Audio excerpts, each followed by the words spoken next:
দাম্পত্য জীবনের সুখের একটাই সিক্রেট আছে, এটা হলো আপনার শান্তির মূল মন্ত্র। ইনশাআল্লাহ সংসার জীবনে দেখবেন শান্তি আর শান্তি, শান্তির কোনো শেষ নাই। আমাদের ফাউন্ডেশনে যত লোক স্বামী স্ত্রীর ঝগড়াঝাটি নিয়ে আসে আমাদের কাছে নালিশ নিয়ে, তা আমাদের মৌলানা দেলোয়ার এগুলো দেখাশোনা করেন।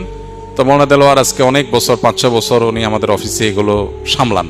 প্রতিদিনই অনেকগুলো কেস আসে, স্বামী স্ত্রীর ঝগড়াঝাটি মিটমাট করার চেষ্টা করা, কাউন্সিলিং এর চেষ্টা করা, তালাকের মাসালা ইত্যাদি ইত্যাদি। তো মৌলানা দেলোয়ার তার অভিজ্ঞতার আলোকে বলতেছে যে দীর্ঘদিন পর্যন্ত স্বামী স্ত্রীর মধ্যকার এইসব বিষয়গুলো ডিল করার পর আমার অভিজ্ঞতার নির্যাস হলো দাম্পত্য জীবনের সুখের একটাই সিক্রেট আছে।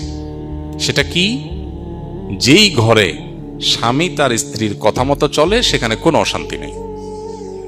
শান্তির মূল মন্ত্র হলো স্ত্রীর কথা মতো চলা, ব্যাস, দ্যাটস ইট। এখানে এসে পণ্ডিতি চলবে না, যুক্তি ভুক্তি দিয়ে চলবে না, সব জায়গায় যুক্তি চলে না।